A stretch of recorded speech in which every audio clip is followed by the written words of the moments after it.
que vieron que los jueces son togados, es porque son, en algunos países, la sustitución del cura, la sustitución de la autoridad.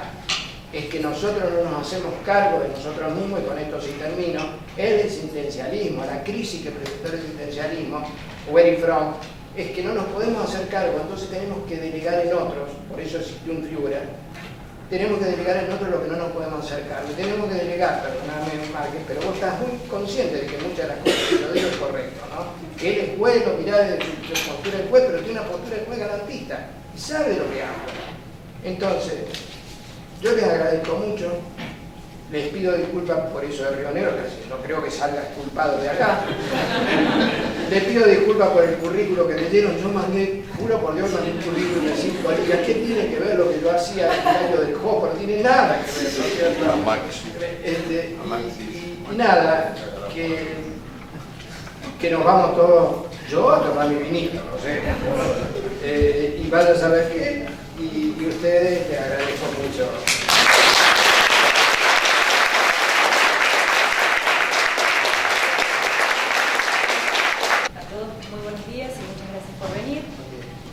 El panel va a estar moderado por el doctor Leonardo Pachín, que es relator de la Secretaría Civil y de Recursos Extraordinarios del Tribunal Superior de Justicia. Bueno, que tengan todos unos buenos días. Vamos a iniciar este panel con la doctora Zavala. Voy a hacer la presentación de la doctora Karina Beatriz Álvarez, la primera panelista. La conocida Karina. La doctora Álvarez tiene estudios de posgrado en el Instituto Universitario de Estudios Europeos, magíster en Derecho y Magistratura Judicial de la Universidad Austral, maestranda en la Maestría en Derecho Procesal de la Universidad Nacional de Rosario. Es integrante de la Comisión de Trabajo del Poder Judicial para la elaboración del anteproyecto de reforma procesal penal, integrante asimismo de la Subcomisión Legislativa para la redacción de la Ley Orgánica del Poder Judicial para el Fuero Penal y actualmente es juez penal del Colegio de Jueces de Neuquén Capital. Bueno, ella va a exponer sobre prisión preventiva en el proceso penal neuquino a 3 años de la vigencia del proceso penal acusatorio. Karina. Bueno, muchas gracias Leonardo por la presentación. Estaba lo demás de Beatriz, pero bueno, el segundo nombre nunca me gustó, pero bueno, hay que asumirlo. Bueno, también quiero agradecerle a las y los organizadores de esta jornada preparatoria por haberme invitado a participar de las mismas y para que les cuente la experiencia neuquina en lo que es en el ámbito del proceso penal acusatorio, novel, por supuesto, en la provincia, y en lo que hace a esta medida cautelar extrema o de última ratio que prevé, que es la prisión preventiva.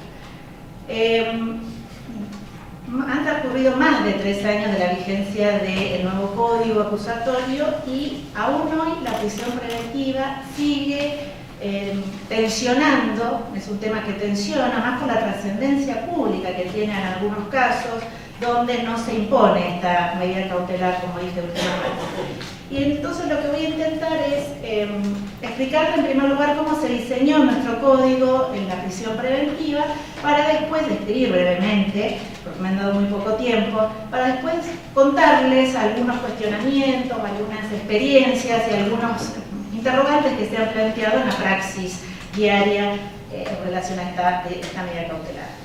En primer lugar, describir brevemente que la ley 2784, cuando sanciona el Código Procesal Penal e instaura el sistema acusatorio en nuestra provincia, diseñó la prisión preventiva bajo reconociendo garantías y derechos de raigambre constitucional, pero también reconocidos estos derechos y garantías en instrumentos internacionales, y parte de la base o como garantía fundamental o principio base que justifica esta medida es el de la libertad durante el proceso.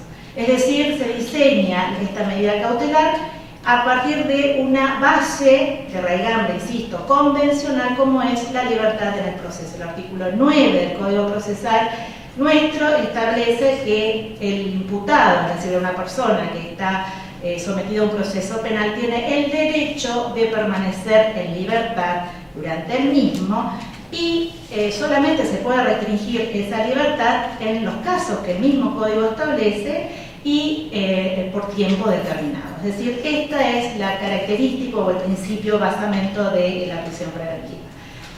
A este principio le siguen tres más, que son la excepcionalidad, de aquí deriva, de este principio deriva la excepcionalidad, la necesariedad y la proporcionalidad.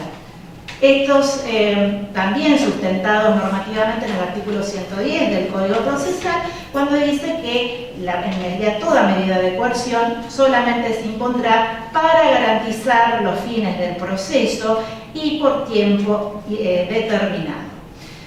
A esta excepcionalidad y a esta necesariedad y a esta proporcionalidad y temporalidad que caracteriza la prisión preventiva en nuestro código, debemos agregarles mecanismos que hagan, o instrumentos y mecanismos que se han incorporado para afianzar estos principios. Uno de ellos es la oralidad. Ustedes saben de que el diseño de nuestro sistema acusatorio está basado todo en audiencia, es decir, cómo se toman las decisiones en el proceso penal mediante las audiencias. Es donde las partes tienen que justificar en términos fácticos y jurídicos por qué pretende la imposición de esta medida cautelar extrema. Y esto también está acompañado con otras, digamos, se acompaña, se complementa en nuestro proceso con la limitación de los plazos procesales, al establecer plazos perentorios en el proceso penal. Entonces, este es brevemente el diseño que tenemos de la prisión preventiva y de las medidas cautelares en el sistema procesal acusatorio. Vamos entonces, voy a adentrarme a lo que les adelanté, a los cuestionamientos o a los interrogantes que se presentaron en la praxis, es decir, en el día a día de cómo aplicar o cómo litigar. El primer planteo, el primer cuestionamiento que se planteó fue cómo litigar la prisión preventiva, cómo probar los extremos, porque me omití decir que el diseño que tiene nuestro código es que, como dije, se restringe a través de las medidas de coerción la libertad, en este caso a través de la prisión preventiva, es necesario que tenga un basamento que es el riesgo procesal, que haya peligro procesal. Entonces, los peligros procesales están previstos en nuestro código, que son el peligro de fuga, el peligro de entorpecimiento, y a partir del año pasado se ha agregado un nuevo riesgo, que es el peligro para la víctima y su familia. Entonces, el primer problema que se planteó era cómo litigar esta prisión preventiva. Más allá de que, como les dije, que nuestro sistema se funda en la audiencia, en la oralidad, era problemático litigar y que las partes trajeran información de calidad y de cantidad para litigar una de las audiencias más importantes que tiene el proceso penal, que es la audiencia de control, de detención, de determinación de medida cautelar y generalmente es de formulación de cargos. En esta audiencia, y acá el problema, se trata de discutir distintos niveles de, el mismo código lo establece, se dan distintos niveles de discusión en el ámbito de las medidas cautelares. El primer nivel de discusión se da en la determinación del sustrato material, es decir, cuando los acusadores vienen a pedir una medida cautelar, deben traer información de calidad y cantidad para acreditar el sustrato material. Esto es, si una persona cometió un hecho delictivo, si este hecho es delictivo y cuál es la participación de esa persona, del imputado, en ese hecho. Entonces aquí se tuvo que aprender a litigar, a traer en este primer nivel de discusión por parte de los acusadores las evidencias que sostuvieran este sustrato y por parte de la defensa contraargumentar en términos de que no era suficiente o no alcanzaban para sostener este sustrato material. Una vez acreditado esa primera instancia de discusión en la audiencia, debía avanzar, sí, que acreditar si existe, o se debe acreditar si existe riesgo procesal, en esto que les adelanté, los 3 posibilidades o peligros que el Código establece para neutralizarlo a través de la prisión preventiva. Y acá otra vez una nueva discusión y nuevamente se tuvo que aprender a traer información para acreditar estos riesgos procesales, insisto, de fuga, de entorpecimiento o de peligro para la víctima o su familia. Acreditado este riesgo, debemos analizar y se debe discutir entre las partes la proporcionalidad de esa medida cautelar. Es decir, ¿por qué quiero neutralizar ese riesgo a través de la medida más extrema que es la prisión preventiva? Y acá el Ministerio Público Fiscal también tiene que traer información de calidad y cantidad para justificar la proporcionalidad de la medida, y la defensa debe contrarrestarla, e incluso también con la posibilidad de aportar alguna medida alternativa menos gravosa y que pueda justificar que puede neutralizar ese riesgo a partir de la imposición de esta medida menos gravosa. Acreditado esto, pasamos a un cuarto nivel de análisis, se debe pasar a un cuarto nivel de análisis, que es la duración de esa medida cautelar. En esto también, insisto, se debió aprender a traer información para determinar por qué queremos cautelar este proceso y por qué tiempo. Acá quiero hacer una aclaración en relación a la duración. En la práctica se ha confundido lo que es duración del proceso, o sea, cautelar el proceso con cautelar la investigación. Se cautela, como toda medida cautelar, el proceso. ¿Por qué digo se ha dado confusión? Porque algunos colegas han asimilado la cautela de la investigación con la cautela del proceso. Entonces han dado medidas cautelares muy exiguas, prisiones preventivas muy cortas, con el objeto de cautelar la investigación. Y este no es el objeto que tiene toda medida cautelar. La medida cautelar está para cautelar el proceso. Y esta diferenciación la hace el mismo código en el artículo 116, que dice de que cuando se resuelve sobre la prisión preventiva, el juez no solamente tiene que fijar el plazo de duración, por supuesto justificado por la argumentación de las partes, sino también que tiene que determinar el plazo de investigación. Y ahí la diferencia, son 2 términos distintos. Por eso pueden existir prisiones preventivas más allá del plazo de investigación, que por lo normal y lo previsto en el artículo 158 del Código Adjetivo es de 4 meses para la Fiscalía. Hecha esta aclaración, lo cierto es que debo decir que aún hoy, en la práctica, vemos que en estos 4 estadios de discusión o grados de discusión, a las partes les cuesta compilar información. Debo reconocer que tiene la Fiscalía muy poco tiempo para compilar esta información. A partir de que se produce la detención de una persona, tiene 24 horas para traernos esa información, pero lo cierto es que además de por ahí la posibilidad de compilar rápidamente información, también es difícil transmitir esa información en las audiencias para que nosotros podamos tomar una decisión, ¿no es cierto?, ajustada a derecho y máxima cuando se trata de restringir la libertad de una persona. Volviendo al tema de uno de los puntos más álgidos que se presenta, o más discusión que se presenta en las audiencias, es el tema de la acreditación del riesgo procesal. Cuando uno habla de riesgo, está hablando de un hecho futuro y probable, pero que tiene que tener un basamento o una circunstancia o hecho objetivo o conducta por parte del imputado. Es decir, es el riesgo de fuga, es una posibilidad de que no comparezca al juicio, que no esté a derecho el imputado, pero me tienen que traer los acusadores datos objetivos que acrediten que ese hecho, esa probabilidad de fuga. Con la modificación del artículo 114 se normativizaron pautas que ya las teníamos en cuenta, antes no estaban determinadas o reguladas las pautas que se consideraban como estos datos objetivos que debían evaluarse a la hora de evaluar el riesgo. Tal es así que antes de la ley 3021, que es del año pasado y que introdujo los artículos 114 bis al 114 quater,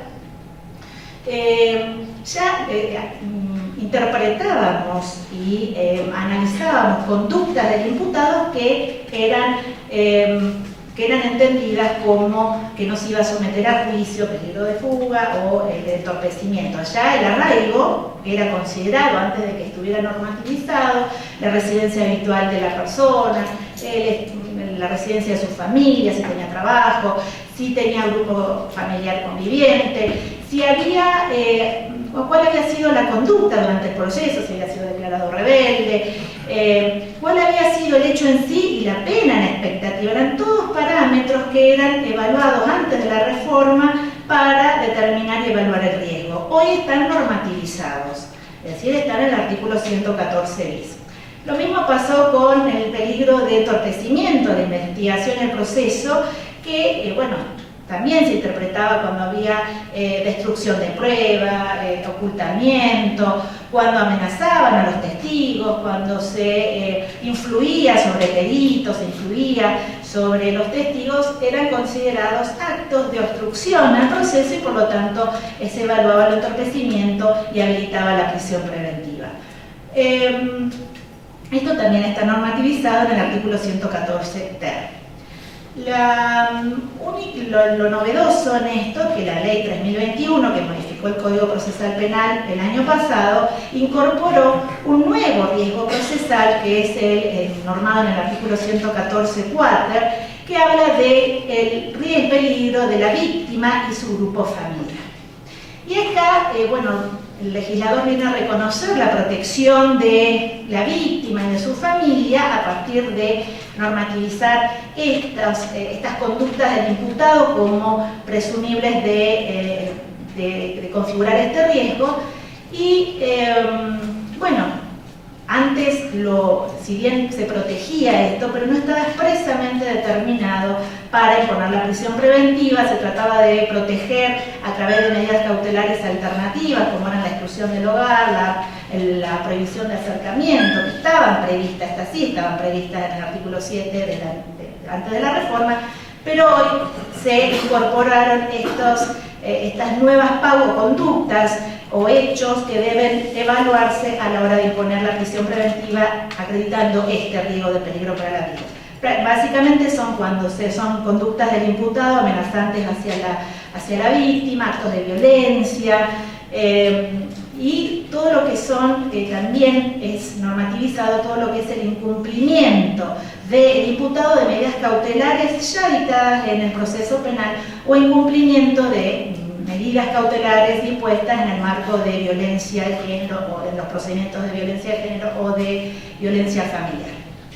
Entonces, es la norma hoy la que establece las pautas que debemos valorar a la hora de evaluar el riesgo procesal. ¿Son las únicas que debemos evaluar? No, porque el código nos habilita que existan, entre otras, es decir, no son las únicas que podemos evaluar. Pueden haber otras conductas no previstas normativamente, que no están en estos artículos, pero que puedan ser evaluadas en los términos de estos hechos futuros y posibles que creen el riesgo de fuga, de entorpecimiento o de peligro a la víctima o su familia. ¿Cómo debe hacerse esta interpretación del riesgo? Más allá de la invocación por parte de los acusadores, de la parte de invocar y los acusadores los riesgos, la evaluación de esto debe hacerse de forma conjunta, es decir, cuando se nos presenta un hecho objetivo, un dato objetivo, con la cual se pretende acreditar el riesgo, evaluamos no solamente el dato en sí, sino el conjunto de circunstancias que se nos acercan. Por eso no solamente, muchas veces, bueno, esto ya lo viene diciendo la Corte del caso de Loyo Freire, que no basta una mera circunstancia como puede ser la gravedad del hecho y la pena en expectativa para imponer una medida tan restrictiva como es la prisión preventiva, porque no justifica. Debe haber otras circunstancias que, evaluadas en el conjunto y con el hecho en sí, permitan decir que se va a fugar, que va a entorpecer o que hay peligro a la víctima. Esto es en cuanto al riesgo. Me han cortado, voy a adelantar, porque tenía muchas cosas para decirle. Que sea interesante. Otro dato que surgió en el tema de la prisión preventiva, el plazo total de la prisión preventiva. El artículo 119 de nuestro código establece como plazo máximo para la prisión preventiva el de 1 año, así lo normativiza, salvo en los casos de complejos, salvo en los casos complejos. El Tribunal Superior de Justicia aún hoy no se ha manifestado expresamente sobre cómo debe interpretarse este plazo de 1 año de prisión. El Colegio de Jueces en su mayoría, el Tribunal de Impugnación también creo que ya es unanimidad o por mayoría, porque acá miro a mis colegas que están presentes y pido que se me corrijan, interpretamos que la regla del artículo 109 no es de aplicación automática, como tampoco es de aplicación absoluta, y que su interpretación tiene que estar fundada en primer lugar, tiene que tener en la interpretación en cuenta las circunstancias de cada caso, y en función de ello tener dos normativas, presenten dos normativas convencionales como son la tutela judicial efectiva de la víctima y la de los plazos razonables. Y entonces decimos que en un caso donde hay un veredicto de culpabilidad donde se responsabiliza a una persona, luego hay una sentencia donde se le impone a una persona que cometió un delito una pena de prisión efectiva, una pena de prisión preventiva, y esa sentencia fue confirmada por el Tribunal de Impugnación, es decir, que se cumplió la doble instancia prevista convencionalmente, se habilita el pasar el año de prisión preventiva, porque acá entran a jugar dos de estas normativas, que es la tutela judicial efectiva, esto es, para que la víctima no vea frustrada la ejecución de esa pena privativa de la libertad, de un hecho al cual fue damnificado víctima, y además entra a jugar en la composición o la armonización del artículo 119 con el artículo 87 del mismo digesto de forma, que habla de que el plazo total del proceso penal no puede extenderse más allá de los 3 años. Entonces, haciendo una interpretación armónica de estos principios y en cada caso particular, se ha interpretado que se habilita a extender la prisión preventiva más allá del año. Otro tema que también ha tenido así cuestionamiento es el tema de la revisión y el contralor de la prisión preventiva. El artículo 118 establece que cuando se impone una prisión preventiva, la posibilidad de la defensa de pedir el control o la revisión de esa medida cautelar. Dos temas en relación a este punto. La temporalidad es cuándo se interpone esta revisión, y otro es la legitimación activa que tiene el Ministerio Público Fiscal para interponerla. La temporalidad está normada en el mismo artículo 118. Inmediatamente que el juez dispone una medida cautelar, la parte agraviada debe, en este caso la defensa, debe pedir la revisión.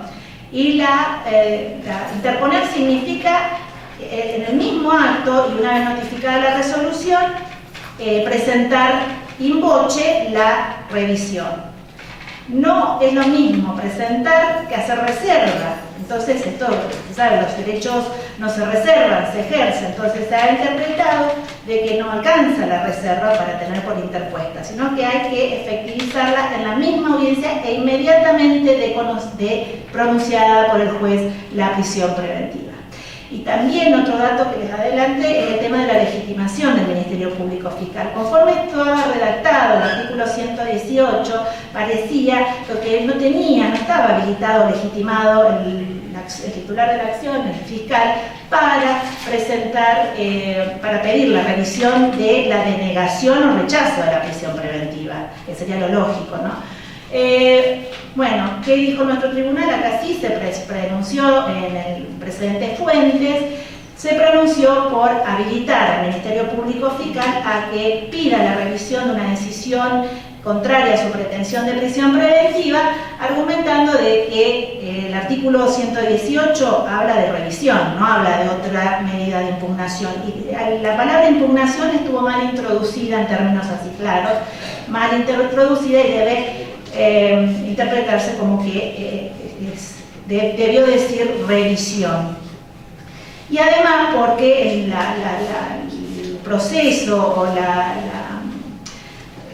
diseñado para la revisión, ese proceso diseñado para la revisión es un proceso rápido ante el mismo colegio de jueces, está integrado por 3 y revisan inmediatamente los planes. Es un proceso célere y eficaz que no se condice con el proceso de impugnación, que es ante otro órgano que tiene otra instrumentalización y otras formalidades, contrario a lo que es una medida de coerción que debe decidirse inmediatamente. La naturaleza misma de las medidas de cautelares imponen procesos rápidos.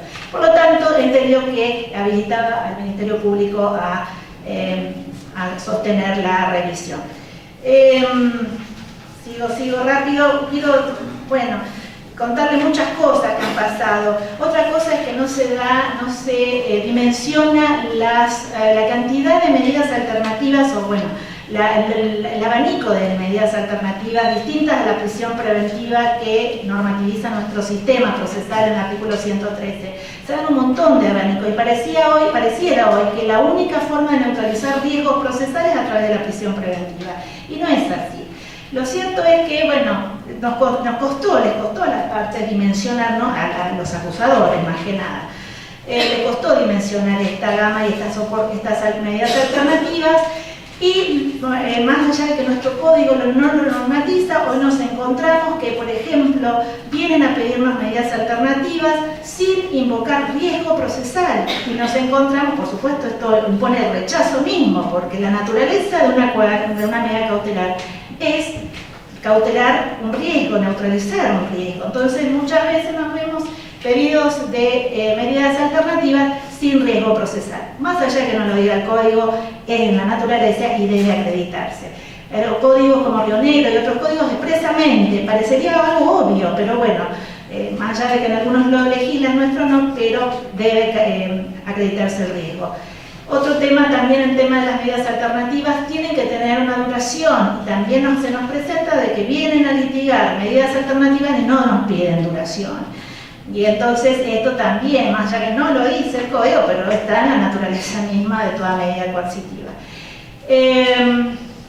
Para terminar, así como novedoso, nos faltan, tenemos que aprender todo, mucho del sistema nuevo, todavía estamos aprendiendo, pero lo que yo había comenzado diciéndoles que es un tema de la prisión preventiva, de que hoy trae muchas rispideces, hay una fuerte presión social para que se aplique con mayor rigidez o en todos los casos la prisión preventiva. Es más, han existido resoluciones judiciales que han producido un enorme impacto social, incluso hasta reformas del código produjeron estas resoluciones judiciales en relación a esta medida cautelar. Y lo cierto es que, un poco por desconocimiento de la comunidad de lo que hacemos, de los valores que tenemos que preservar, de qué es lo que hacemos y por qué una persona puede transitar un proceso penal sin estar restringida su libertad. ¿Cuál es el camino? Y yo creo que la comunicación es la única forma, la comunicación e información en la comunidad de lo que hacemos, lo que insisto, los valores que estamos llamados a preservar como garantes de la Constitución y de las normas convencionales. Y en esto celebro de que el Tribunal Superior de Justicia haya creado una oficina de prensa especial y más celebro que hoy a la mañana, a las 8:30 de la mañana, haya jurado el asistente de prensa que depende del Colegio de Jueces de Penales, depende de la Oficina Judicial de Neuquén, pero nos asiste en el tema de comunicación para, en esto de comunicar, de armar una estrategia comunicacional para informarle a la comunidad qué es lo que hacemos y por qué a veces las personas que han cometido hechos gravísimos transitan el proceso penal en libertad. Es más o menos lo que quería decir a grandes rasgos, las prácticas, y después estoy abierta a cualquier pregunta. Muchas gracias.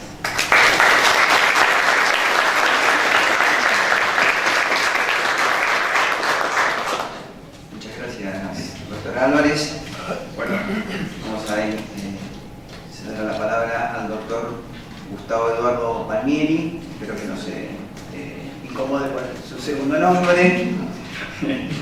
Es abogado por la Universidad Nacional de Buenos Aires, profesor auxiliar en la Cátedra de Derecho Procesal 1, de la Cátedra de Práctica Forense y del Seminario de Juicio por Jurados de la Universidad Nacional del Comahue, ex profesor adjunto de la Cátedra de Derecho Procesal Penal de la Universidad Católica de Salta, Delegación Neuquén, profesor de cursos de posgrado sobre Derecho Procesal Penal y Reforma Procesal Penal, capacitador para la Reforma Procesal Penal del primer programa interamericano de formación del CEJAS, consultor de temas de reforma procesal en Argentina y países latinoamericanos y ex defensor oficial penal del niño y del adolescente en el Poder Judicial del Neuquén.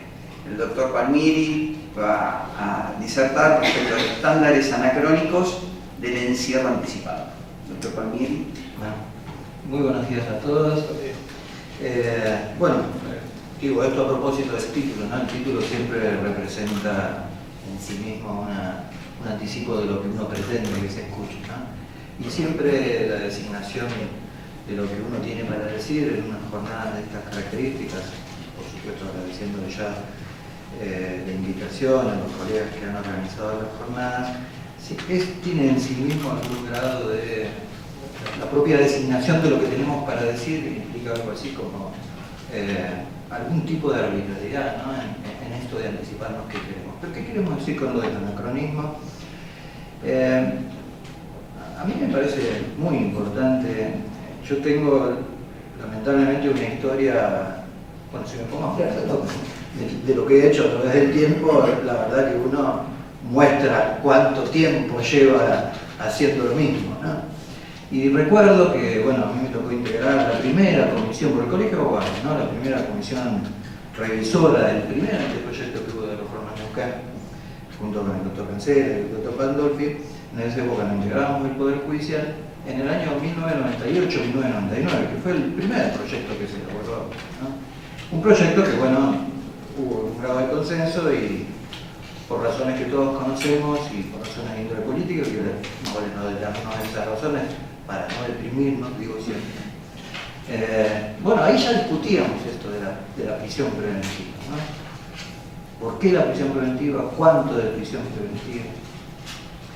Bueno, pasaron los años, yo ingresé al Poder Judicial en el año 2000, cuento esto para ver en qué sentido lo planteo, y me tocó participar de una ley nueva que se había creado en la provincia, que era la ley 2302, ¿no?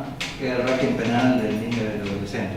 Era la sanción integral de las normas que regulaban los conflictos de la niñez y de la adolescencia. Y esa ley establecía una disposición legal que la prisión preventiva tenía carácter excepcional y no podía durar más de 30 días. Actualmente hoy todavía existe, ¿no? Fue claramente una ley que en nuestro país marcó un punto de avanzada, ¿no? Es más, hoy día todavía se siguen discutiendo proyectos que mucho tienen que ver con el proyecto de la ley 2302. Y yo recuerdo cuando asumí el cargo en aquella ocasión, en diciembre del año 2000, claro, con una disposición legal tan clara que solo podíamos privar de la libertad en la medida de lo indispensable por un plazo no mayor de 30 días, ya hubo chisporroteos mediáticos, ¿no? Por supuesto provenientes del sector político. Me acuerdo que no había transcurrido ni siquiera un mes, no nos dijeron llevar a la primera feria judicial de aplicación de la ley, cuando desde el sector político se propuso modificarla. No había pasado un mes y la ley había comenzado a aplicarse. Me acuerdo que les cuento algunas cuestiones para compartir entre todos. No teníamos escritorios para atender, no teníamos despachos. Trabajábamos con serias limitaciones, obviamente aplicando la ley de la manera que podíamos. Pero esto producía la preocupación de las agencias políticas. No era que no tuviéramos lugar para trabajar, la preocupación era que se ponían en libertad. Por ejemplo, recuerdo un caso, un chico que había cometido, en principio, hasta que se demuestre lo contrario, un homicidio. ¿Por qué menciono esto? Porque, bueno, finalmente esa ley no se modificó, yo renuncié a mi cargo en el Poder Judicial y ahora desde el ejercicio profesional también me tocó integrar la comisión redactora de este código, desde el Colegio de Abogados, ¿no? junto con algunos colegas del doctor Pincheri, la doctora Finocchietti, el doctor Mendaña. Trabajamos un par de meses en la elaboración de ese proyecto, que finalmente luego fue la base del que se redactó y se firmó en la legislatura. Y recuerdo lo que discutíamos en aquella ocasión, ¿no? Digo, me parece interesante la anécdota porque entre 1998 y 1999, el año 2000 y pico, 2013, 2012, habían modificado un montón de circunstancias que reevaluaron cómo pensar la prisión preventiva. Y a mí me parece importante en esto de destacar la vigencia del régimen de prisión preventiva en Neuquén, que esto tiene que ver con algunos objetivos que nos hemos fijado al momento de establecer la reforma. Porque si no me parece que perdemos de vista qué es lo que buscamos desde el punto de vista de una política criminal democrática y respetuosa de los derechos humanos que muestra el sistema de enjuiciamiento penal en nuestra provincia, ¿no? Alguna vez me acuerdo que, la verdad, les soy sincero, cada vez que me invitan a hablar de prisión preventiva es como una carga, ¿no? Porque la verdad es que hace tanto tiempo que hablamos de prisión preventiva y hace tanto tiempo que, yo siempre digo incluso en las facultades y en los cursos, que la verdad que hubo un momento que participar de las jornadas y de los cursos me causó cierto aburrimiento. Porque pasaba que participábamos de estas jornadas y generábamos estas conversaciones, estas discusiones, y la idea de establecer estándares, y la práctica judicial era otra. Y los mismos colegas que participaban de las jornadas asentíamos o discutíamos en términos más o menos consensuados y litigábamos al día siguiente y encontrábamos las respuestas jurisdiccionales completamente distintas. Algo así como un menosprecio de la dignidad de las personas. Entonces, la verdad que abandoné esta idea hasta el día de hoy. Pero ¿por qué el día de hoy? Y esto tiene un sentido. A mí me parece que esto de haber trabajado tanto tiempo en esto de la reforma procesal penal, hay que establecer los objetivos, hay que reafirmar los objetivos. Tenemos que partir desde esa interpretación, porque si no, de lo contrario, me parece que la discusión sobre la prisión preventiva está como vacía de contenido, y si vaciamos de contenido en términos de garantía de lo que la prisión preventiva representa, es mucho más, desde el punto de vista de la efectividad de la decisión que cada juez toma en su momento, genera mucho más impronta el discurso mediático y el discurso político sobre la necesidad de la prisión preventiva que lo que dice la ley, que lo que dice nuestra Constitución. Y en esto me parece que hay que reconducir las conversaciones, ¿no? Reconducirlas en términos de los objetivos. ¿Qué decía Carrara sobre la prisión preventiva? Carrara, en sociedades completamente distintas de las nuestras, ¿no? En sociedades, yo me animaría a decir, mucho menos democráticas que las actuales, y con un componente de desigualdad quizás mucho más elevado del que tenemos hoy. ¿Qué decía Carrara? Carrara la llamaba la verdadera tiranía. Carrara. No lo dice Vitale, no lo dice ninguno de los teóricos actuales, ni aquellos que nos pueden pretender el mote de abolicionistas del derecho penal. Lo decía Carrara. Lo llamaba textual, una inmoralidad. Así llamaba Carrara la prisión anticipada. Digo, me parece necesario partir de ese lugar, ¿no? Cuando hablamos de prisión de personas inocentes, hablamos de algo necesario, hablamos de algo justificado desde el punto de vista de la política criminal. Y eso fue lo que discutíamos en las comisiones, ¿no? Y a mí me parece central establecer los tres objetivos de la reforma procesal penal en temas de prisión preventiva y en cualquier otro, ¿no? Porque la verdad que nuestra reforma ha tenido, según mi opinión, yo que litigo habitualmente con los colegas, casi a diario, me parece que la reforma procesal penal ha tenido en el juego un éxito y que ha sido el mostrar una manera de gestionar los conflictos, una manera de mostrar la forma en que el sistema penal enjuicia a las personas de un modo transparente y de un modo abierto, que cualquiera pueda participar de una discusión, de una audiencia sobre prisión preventiva y conocer por qué se toma esa decisión. Esto hoy sucede todos los días, que no es lo que sucede, por ejemplo, en la misma ciudad de Neuquén, en el Fuero Federal, por ejemplo, ¿no? Si nos trasladamos 20 cuadras de distancia entre un fuero y el otro, vamos a darnos cuenta que el juez Federal de Instrucción dicta resoluciones, ¿no? Hay un colega que participa de ese fuero, donde las resoluciones se dictan de una manera completamente distinta. ¿Cómo toma conocimiento el imputado de esa decisión? Generalmente privado de la libertad, en un papelito que le llega diciéndole que le ha impuesto la prisión preventiva y sin ningún tipo de explicación.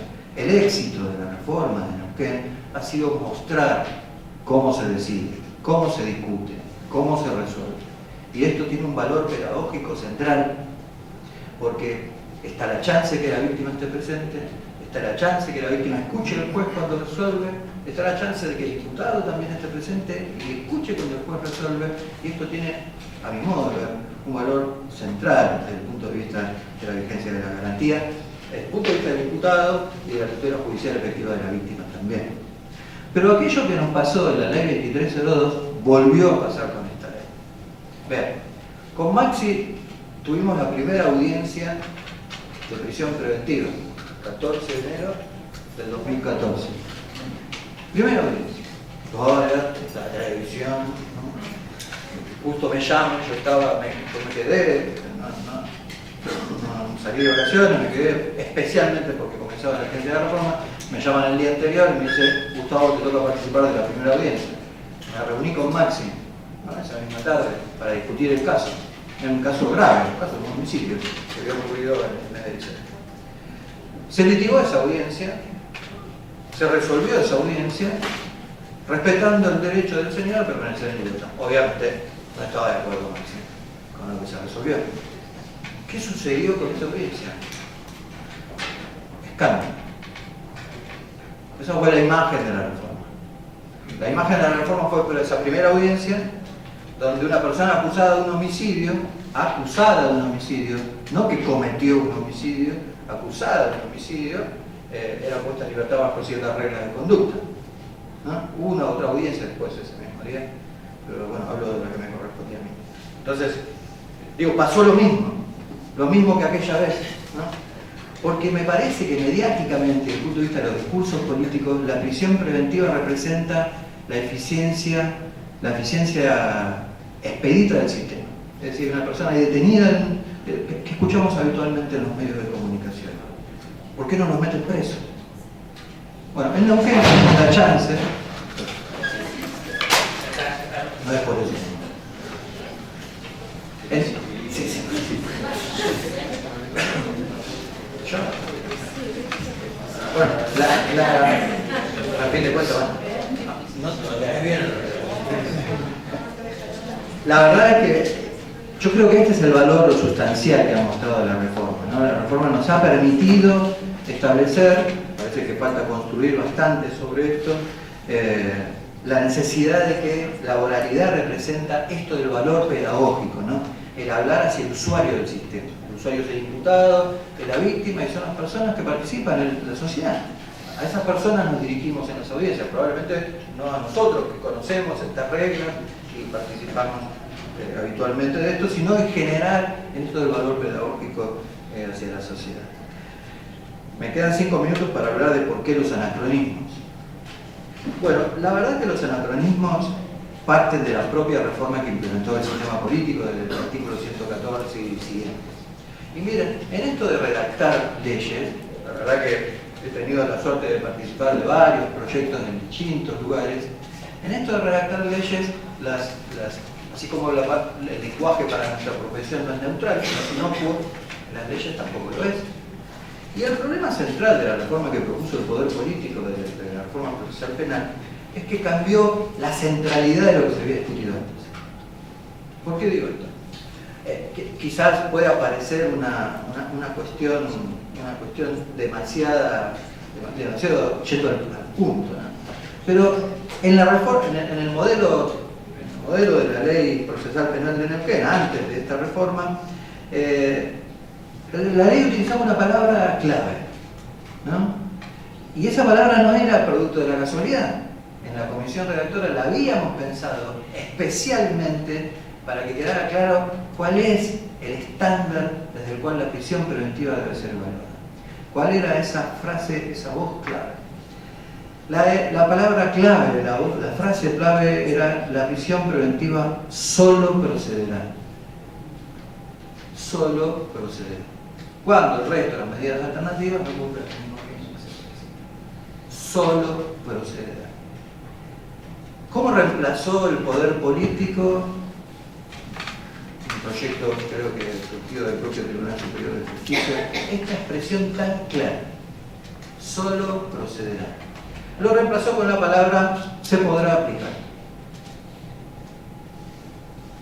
Solo procederá implica una obligación y un deber del Estado. Se podrá aplicar implica una facultad del Estado.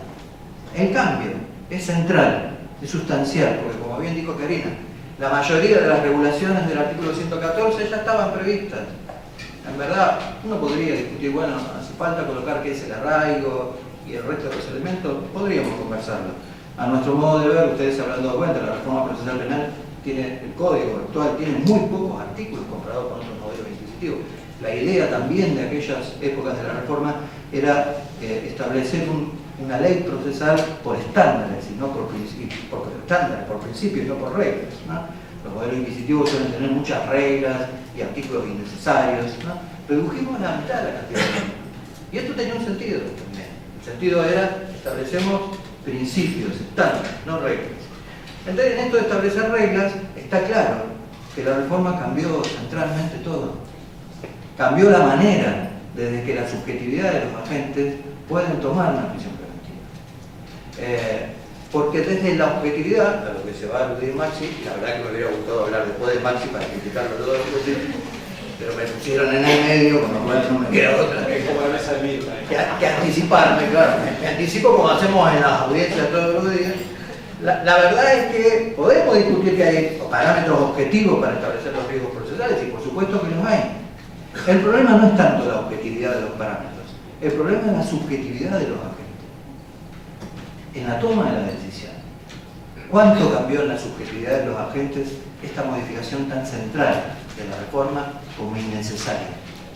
Yo no conozco que haya estadísticas, la verdad estoy tratando de averiguar, la defensa pública se me dijo que alguna vez habían hecho un intento de estadística. No hay ninguna estadística oficial de cuánta prisión preventiva hoy tenemos en el mercado, no la hay. Pero en términos generales podríamos decir, no tomemos Neuquén en nuestro país, que casi, creo que lo superó, pero casi el 50%, una de cada dos personas privadas de la libertad en Argentina, son presos sin condena. A los colegas que hacen derecho civil les consulto. Yo no lo hago, no lo haré, ni lo haría jamás, porque no me gusta el derecho privado. Pero imaginemos a los colegas que hacen derecho civil, les consulto. Si ese mismo porcentaje de procesos cautelados hay en procesos civiles, ¿hay un 50% de procesos cautelados en las causas civiles? ¿Un 50% de los procesos civiles reciben cautela previa? Por supuesto que no. La pregunta es, si en los procesos civiles, donde tenemos en general discusiones de cuestiones económicas, por supuesto muchas otras no, mucho más complejas, estado de familia, etc., pero fijémonos en las cuestiones económicas, no cautelamos el resultado, ¿por qué lo hacemos cuando hablamos de la libertad de las personas? Porque el problema es que la libertad de las personas en el sistema de enjuiciamiento penal se produce algo así, en mi opinión, como una especie de catarsis social, ¿no? Algo así como una idea de fijar en el imaginario colectivo de la sociedad que todos estamos en riesgo. Y esto de ningún modo es cierto. Y como estamos todos en riesgo, la única manera de ponernos en riesgo es de protegernos. ¿Y cómo nos protegemos? Nos encerramos antes de tiempo. Yo, para cerrar, y la verdad que me hubiera gustado mucho seguir criticando, ¿no? Como siempre. Pero la verdad que me parece a mí que así como decía Carrara, que era una verdadera tiranía, ¿no? ¿Y quién podría discutirlo a Carrara? ¿Quién de nosotros? ¿No? Y que decía que era una verdadera injusticia, una inmoralidad. Digo esa palabra que es contundente, ¿no? Es una inmoralidad. A mí me parece que hoy día cualquiera de nosotros que se dedica al derecho penal y cualquiera que tenga información sobre la realidad del sistema de enjuiciamiento penal tiene claro que la prisión preventiva en general y por definición causa daño. Daña a las personas. Las dañamos. encerrarlas en una jaula les causa daño. Y en la medida que podamos restringir esta posibilidad a su más mínima expresión, que esa es la idea original de la reforma, ¿no? Modificada en esta formulación, a mi modo de ver, claramente innecesaria, no chocaron los planetas porque hubiera personas en libertad, y de hecho la realidad nos indica, al menos donde tengo conocimiento yo, que la mayoría de los procesos, en aquellos procesos donde las medidas cautelares no son privaciones de la libertad, no ha ocurrido que la gran mayoría de las personas en libertad huyan en cuanto conocen la sentencia que se les dicta. Por supuesto que los casos los hay, pero son los mismos, en la estadística al menos de las que yo conozco, no hay un agravamiento, no hay personas que se fuguen más porque las ponemos en libertad. Las personas concurren a las audiencias, debidamente asesoradas, se enfrentan al proceso penal y, al menos en los casos que nos tocan, nos intervienen a nosotros, se presentan cuando tienen que quedar detenidas.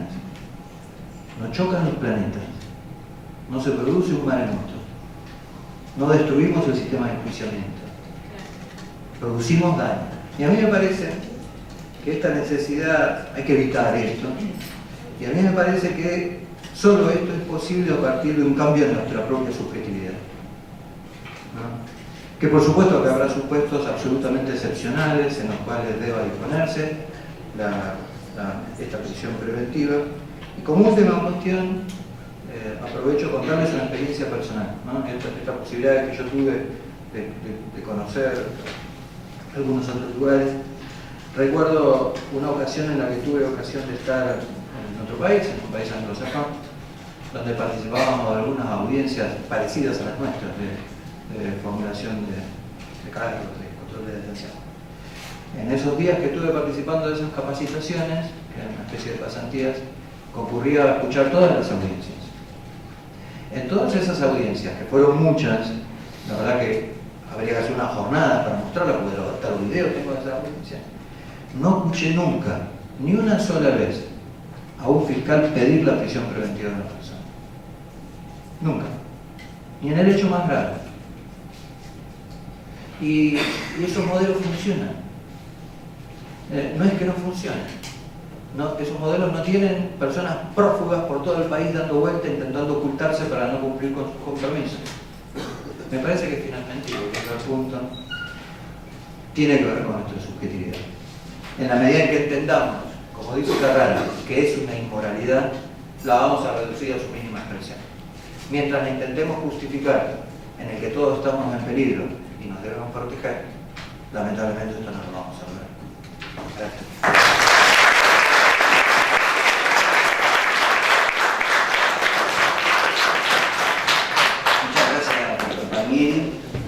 Vamos a cerrar este panel con el doctor Maximiliano Breiro Rey. Actualmente se desempeña como fiscal jefe de la primera circunscripción judicial de Neuquén. Tal como lo está preanunciando, nos va a disertar sobre prisión preventiva y parámetros objetivos. Gracias. Bueno, gracias por la invitación. Gracias, Verónica, por exigirme tantas veces el currículum. Le dije que no, que simple, y eso me da 30 segundos más para hablar y es bastante bueno con los tiempos que tenemos. Y lo segundo por lo cual estoy contento es hablar después del doctor Palmieri. Igual no estoy hablando. Siempre pasa que empiezo yo y me contesta él. Y la defensa tiene la última palabra, con lo cual siempre se queda con la última palabra y acá no va a pasar eso. Luego tendremos debate. Tenemos unos minutitos de debate y vamos a dejarlo de historia también. Yo me tengo que ir rápido. En primer lugar, para hablar de prisión preventiva, concuerdo con lo que dice Carrara, pero también Carrara en el opúsculo 4, cuando habla del juicio delictísimo, de los procesos abreviados, dice que la prisión preventiva parece como algo racional, en la medida de que el hecho es tan cercano a la etapa del juicio. El problema es que, obviamente, sobre todo cuando él escribe el código para el condado de Toscana, el ducado de Toscana, los procesos eran muy largos y realmente la prisión preventiva era una tiranía. Eso en primer lugar. En segundo lugar, ¿te puedo contestar? En segundo lugar, la realidad marca que en la provincia de Neuquén la prisión preventiva está por debajo de la media nacional y es la única provincia que tiene mayoría de condenados de presos preventivos. Esa es la realidad de Neuquén. Y en segundo lugar es de ya hablar de cuestiones objetivas, sino ya también yo estoy bastante cansado de hablar de los fundamentos constitucionales o filosóficos de la prisión preventiva. Me parece que, y estoy de acuerdo con el doctor Palmín en esto, estamos en discusiones ya más de avanzada y tratando de llevar la medida cautelar de excepción, que es la prisión preventiva, a esa excepcionalidad y tratar de llegar a parámetros objetivos.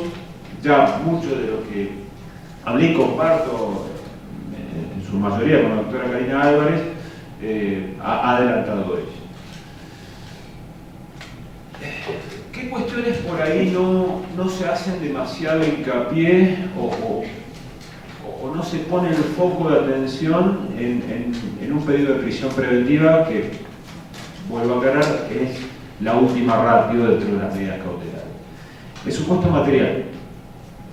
¿Qué es el supuesto material? Es el caso que trae la Fiscalía o la parte acusadora a una audiencia de formulación de cargos.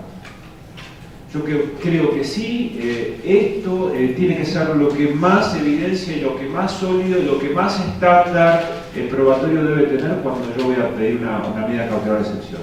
Digo esto porque nos vamos generalmente por el lado de los riesgos y después yo tengo un caso realmente endeble, un caso que no tiene evidencia que pueda pasar una etapa de juicio con por lo menos certeza en la acusación, y no se le exige demasiado a este supuesto material, y el problema es que ahí sí se convierte realmente en una tiranía la medida cautelar, porque podemos tener todos los riesgos procesales en la persona que estamos llevando a formular cargo, pero el caso es sumamente débil, y lo que vamos a obtener es que vamos a tener una persona, si no es controlado debidamente el supuesto material, con una medida cautelar de prisión preventiva, vamos a ir a juicio y lo van a absolver. Y realmente eso sí es una tiranía. Y creo que acá sí vamos a estar todos de acuerdo con esta cuestión. El supuesto material, en la medida de que vamos a pedir una medida cautelar, tiene que ser profundamente, no solamente controvertido, sino revisado por el juez de garantías o juez de control.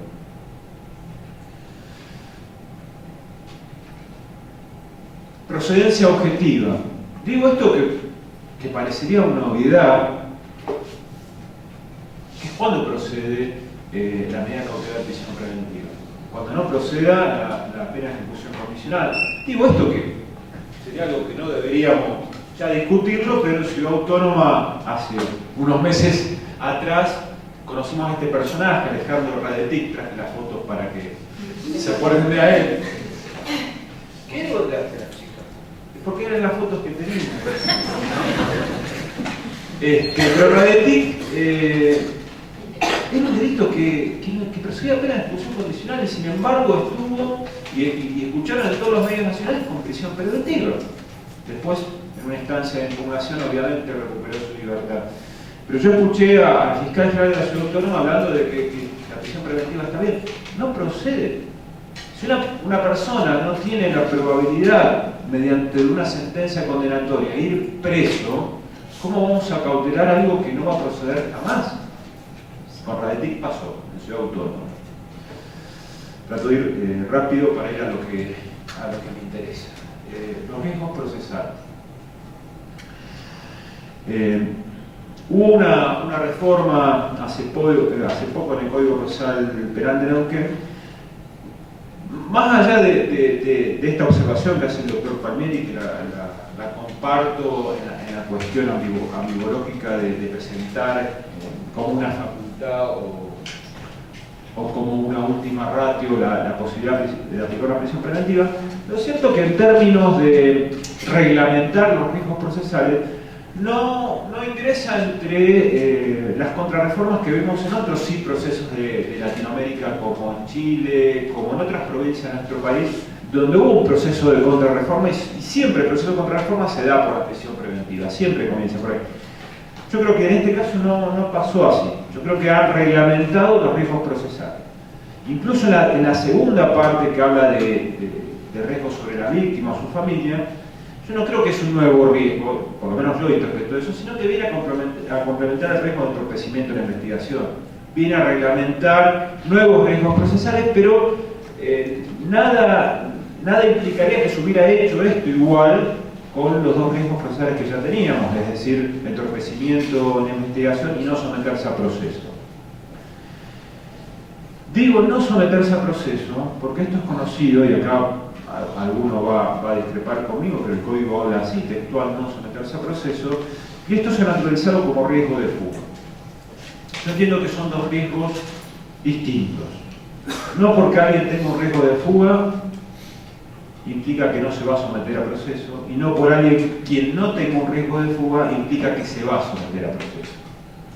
Son dos cosas distintas, por lo menos para mí. Para poner un ejemplo muy cercano, así les puse Raditic recién, el rey de la saladita. Bien, el rey de la saladita tiene domicilio, gran domicilio, lo vimos todos, con pileta, cancha de tenis, tiene trabajo, es legal, tiene sociedades anónimas, después puede buscar, no sé cuál es el delito por el cual se lo persigue realmente. Supongamos que ese delito no procedió una pena de ejecución condicional. Y supongamos que al rey de la saladita lo citaron 20.000 veces con cédula, y la policía, que también forma parte de la organización de saladita, no viene, no lo vamos a detener. Y cuando va la policía a detenerlo, lo recibe a escopetazos, como lo recibió la. Yo no creo que el rey de la saladita se vaya a jugar. Realmente no creo. Tiene su casa acá, tiene su trabajo acá, gana no sé cuántos millones por día. Lo que sí estoy con posibilidad de evaluar, no sé de asegurar, pero de evaluar, es que el proceso no se quiere someter.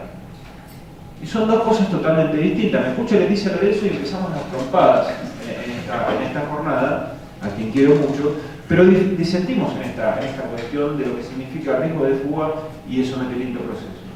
En los casos de Neuquén, podemos tener personas que tengan un gran arraigo, que hayan nacido en Neuquén, que culturalmente se desenvuelven en un determinado territorio, tienen manejo de territorio, porque no estoy haciendo derecho penal de autor, aunque los riesgos procesales tienen que ver mucho con esto, tienen que ver con las calidades del autor, pero no viene, no cumple con los comparendos, tiene rebeldías en todos los procesos que tiene abiertos, cada vez que es citado a audiencias no viene. Esa persona no se va a someter a proceso, lo cual no quiere decir que se fugue, porque cada vez que hago un allanamiento lo encuentro en su domicilio. Se desenvuelve en el mismo lugar territorial, pero el código no habla del peligro de fuga solamente, habla de no someterse a proceso, y creo que es que es el riesgo que debemos diferenciar claramente, donde el riesgo de fuga es un componente más. Mi novia Polly. ¿Alguien vio la película Mi novia Polly? ¿Sí? Sí. Mi novia Polly. Yo no sé si se va a escuchar, pero está en traducción un fragmento que yo quiero que vean, porque tiene que ver con el trabajo de Ventino. ¿Se escucha, no?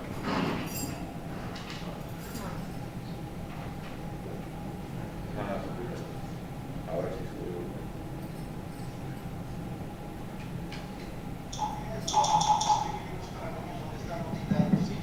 No se escucha nada, ¿no?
Bueno, lo que les quiero graficar en esto es de dónde viene la palabra los riesgos, o dónde se saca, o dónde se calcula un riesgo procesal. Lo que hace Ben Stiller en Novia Poli es calcular riesgos. De hecho, ese era su trabajo y lo contratan para que estaba navegando el barco, que era una persona multimillonaria, pudiera darle una póliza de seguro o no, y hacía deportes extremos y demás, no sé si se acuerdan de la película. Y acá lo que hace es calcular los riesgos de volver con su ex esposa que le metió los cuernos en la luna de miel, o con Polly, que es la novia o la chica que le gustaba en la primaria, pero ahí, en la segunda parte, la del barco, habla de los riesgos. Soy desordenada, como comida étnica, no quiero tener hijos. Son parámetros objetivos por los cuales la persona calcula los riesgos en su programita en la computadora. ¿Por qué digo esto? Porque a la hora de evaluar la medida cautelar, ya sea la prisión preventiva o cualquier otra, no es sentarse en una sala de audiencia y enumerar los riesgos así caprichosamente, como decía Karina. Hay que hacer un abordaje para medir cada uno de los riesgos procesales. Y yo, el doctor Sommer ya me escuchó en indignación, pobre, lo aburrí con esta comparación, pero creo que es la más gráfica cuando uno habla de una compañía aseguradora. Ustedes van a asegurar su casa con todas estas ofertas de cualquier tarjeta de crédito, hipotecario, cualquiera le ofrece asegurar su vivienda. Cuando va al asegurador, que es de lo que trabaja Ben Stiller, va a su casa, la mira, se sienta, tiene una listita y empieza a hacer tildes. ¿Alguno aseguró la casa alguna vez? ¿Fue el asegurador? Lo primero que le pregunta al asegurador, ¿usted tiene rejas? No, yo no tengo rejas. Hace un tilde. ¿Usted vive en un barrio cerrado? No. Yo vivo en un barrio abierto. Hace tilde. ¿Usted tiene una garita de seguridad en el barrio común? ¿Usted vive, haya pagado electricidad? No, yo no tengo nada. ¿Usted tiene sistema de alarma? No. ¿ADT? No tengo ningún. Hace otro tipo. ¿Usted tiene perro que ladre? No, yo no tengo perro que ladre. Otro tipo. Ajá. ¿Usted, este barrio, cuáles son los barrios? Y al lado tengo la toma tanto y la toma tanto. Otro tipo más. Bueno, usted va a pagar una póliza de seguro de tanta plata. Pero es un montón. Y lo que pasa es que usted tiene un riesgo muy elevado de que le roben. Con lo cual la compañía aseguradora tiene un riesgo muy alto de que a usted le roben. Y por lo tanto, lo más probable es que la compañía aseguradora tenga que responder y usted va a pagar una cuota muy elevada. Más allá de que por ahí es un ejemplo antojadizo, caprichoso, lo cierto es que tiene que ver con los riesgos procesales. En la medida de que uno haga una buena evaluación de los riesgos procesales, no solamente va a estipular en qué suma va a ser asegurada o qué cautelar le va a corresponder. Es decir, obviamente que hay riesgos que se pueden neutralizar con otras medidas alternativas a la prisión preventiva. La domiciliaria puede ser una de esas. Si hay un riesgo de fuga, la presentación puede ser una de esas. Si hay entorpecimiento, la provisión de acercamiento puede ser una de esas. Es más, cada riesgo tiene una cautelar específica, que es otra cosa que en las audiencias vemos todavía que no se ha aprendido. Entorpecimiento, bueno, que se presente una vez por semana en la fiscalía para que lo puedan controlar. No, pero estoy diciendo, hombre, que va a entorpecer, no que se va a ir. Y en la medida de que sigamos reposando en el don de la litigación y no manejándonos con parámetros objetivos a la hora de pedir o tratar de cautelar los procesos, vamos a caer en la falta de evidencia como requiere Karina y como requiere la mayoría de los jueces, que es lo que tenemos que tratar de demostrar. ¿Cómo se puede zanjar de una manera objetiva? Bueno, esto Gustavo lo conoce, si juega los sistemas sajones. Los sistemas sajones tienen organismos independientes como el Tutorial Service o el Servicio de Apelación a Juicio en México, donde tanto la defensa como la fiscalía le entregan la misma planilla de cálculos de riesgo. Es más, vienen con números rojos porque le asignan puntuación. tiene domicilio, le asignan un puntaje, tiene trabajo, le asignan un puntaje. Ahora después, ¿cuánto hace que tiene trabajo? ¿Qué tipo de trabajo tiene? ¿Cuánto hace que vive en la provincia? ¿Alquila? ¿Vive? Todo ese tipo de información que sirve para que tenga un aspecto, arraigo, y que no tenga arraigo no significa que eso alcance para una prisión preventiva. Es un parámetro. Es un parámetro. La idea es un poco, creo que acá sí vamos a estar de acuerdo, más allá de lo que pensemos en la prisión preventiva cada uno, es tratar de llegar a la audiencia de formulación de cargos, que como dijo Karina es muy pronto, en 24 horas, con elementos objetivos para adoptar no solamente la prisión preventiva, sino medidas cautelares que traten de neutralizar cada uno de los riesgos específicos que objetivamente tenemos que acreditar. Y por último, para concordar con algo muy importante que parecería una obviedad, pero no todos están de acuerdo, espero que Karina esté de acuerdo conmigo, lo que se cautela es el fin del proceso, y el fin del proceso es el juicio. No se cautela la investigación, no estamos más en el sistema mixto escritural donde se podía incorporar por lectura las declaraciones de los testigos. He escuchado, bueno, ya entrevistó a los testigos, no hace falta, cuando el riesgo está acreditado, ¿no? Cuando tenemos un riesgo de entorpecimiento. Ya está, ya tomó la entrevista, ya aseguró la prueba. Observátelo tranquilo el testigo que está amenazado, porque estamos hablando que el riesgo existe, ¿no? Influencialo tranquilo, total, yo ya tomé una entrevista que no vale nada en un juicio. En juicio vale el testigo declarado, sometido a un examen y en contraexamen. Ahí es prueba. Y lo que cautelamos es el fin del proceso, que es el juicio. La investigación es una etapa descontracturada, controlada por el juez de garantías y controvertido por la defensa todo el tiempo. La prisión preventiva, aunque cada vez se usa menos, y esto también es una realidad, la prisión preventiva no que cada vez como herramienta se utiliza menos. Por un montón de cuestiones. Porque no puede exceder un año, porque a veces hemos demostrado que con una domiciliaria se puede neutralizar el riesgo, porque realmente se utiliza la herramienta de prisión preventiva cuando eso no alcanza, y creo que hoy, a 3 años, es así. Es así. Pero además no es una cosa que funciona como los procesos mixtos. El juez de instrucción dicta un procedimiento con prisión preventiva, la puede apelar, puede escarcelar, pero una vez que es confirmada eso no muta, y no va a mutar 3 años, cuando sí realmente es una tiranía una prisión preventiva, hasta que llegue a juicio. La prisión preventiva puede ser revisada en cualquier etapa, en cualquier instancia.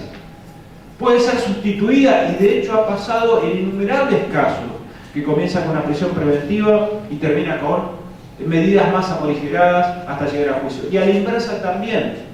Ha empezado con cargos de presentación domiciliaria y termina como prisión preventiva, como fue la audiencia que nos tocó litigar en primera oportunidad. No es una prisión preventiva algo pétreo, es algo que se controla, es algo que se puede sustituir y algo que se tiene que modificar si no es actual ese riesgo que tanto nos pide Karina en cada una de las audiencias. Entiendo de que los avances de tercera generación en términos de prisión preventiva es tratar de lograr parámetros objetivos y soluciones adecuadas a cada uno de los riesgos que se pretende calcular. Muchas gracias.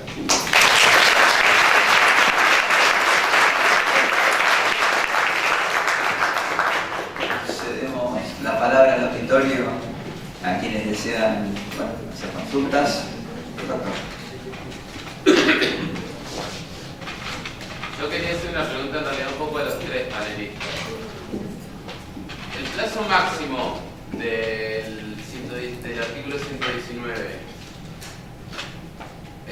o la excepción y la excepción que además contiene este plazo máximo a los casos de procedencia de la aplicación del procedimiento para delitos complejos, ¿no les parece excesivo? A mí personalmente sí, pero... Nos conocemos y conocen la índole política, que nos damos esas razones para no deprimirnos, digo siempre. Bueno, ahí ya discutíamos esto de la prisión preventiva, ¿no? ¿Por qué la prisión preventiva? ¿Cuánto de prisión preventiva?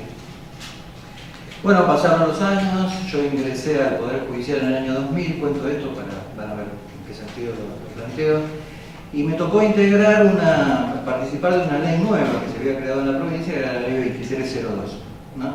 Que era el régimen penal del niño y del adolescente. Era la sanción integral de las normas que regulaban los conflictos de la niñez y de la adolescencia. Y esa ley establecía una disposición legal que la prisión preventiva tenía carácter excepcional y no podía durar más de 30 días. Actualmente hoy todavía existe, ¿no? Fue claramente una ley que en nuestro país marcó un punto de avanzada, ¿no? Es más, hoy día todavía se siguen discutiendo proyectos que mucho tienen que ver con el proyecto de la ley 2302. Y yo recuerdo cuando asumí el cargo en aquella ocasión, en diciembre del año 2000, claro, con una disposición legal tan clara que solo podíamos privar de la libertad en la medida de lo indispensable, por un plazo no mayor de 30 días, ya hubo chiporroteos mediáticos, ¿no? Por supuesto provenientes del sector político. Me acuerdo que no había transcurrido ni siquiera un mes, no nos dejaron llevar a la primera feria judicial de aplicación de la ley, cuando desde el sector político se propuso modificarla. No había pasado un mes y la ley había comenzado a aplicarse. Me acuerdo que les cuento algunas cuestiones para compartir entre todos. No teníamos escritorios para atender, no teníamos despachos. Trabajábamos con serias limitaciones, obviamente aplicando la ley de la manera que podíamos. Pero esto producía la preocupación de las agencias políticas. No era que no tuviéramos lugar para trabajar, la preocupación era que se ponían en libertad. Por ejemplo, recuerdo un caso, un chico que había cometido, en principio, hasta que se demuestre lo contrario, un homicidio. ¿Por qué menciono esto? Porque, bueno, finalmente esa ley no se modificó, yo renuncié a mi cargo en el Poder Judicial y ahora desde el ejercicio profesional también me tocó integrar la comisión redactora de este código, desde el Colegio de Abogados, ¿no? Junto con algunos colegas el doctor Tincheri, la doctora Pinocchietti, el doctor Mendaña. Trabajamos un par de meses en la elaboración de ese proyecto que finalmente luego fue la base del que se redactó y se firmó en la legislatura.